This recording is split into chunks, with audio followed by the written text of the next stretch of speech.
Zipp 404s newly glued.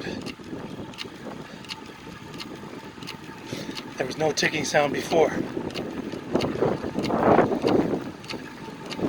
There's debris in the rim of the rear wheel. But when I hold the bike up and spin each of the wheels independently, I can't produce the ticking sound.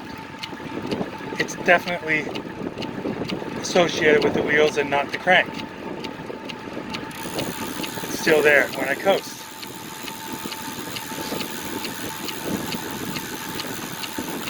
Perplexing.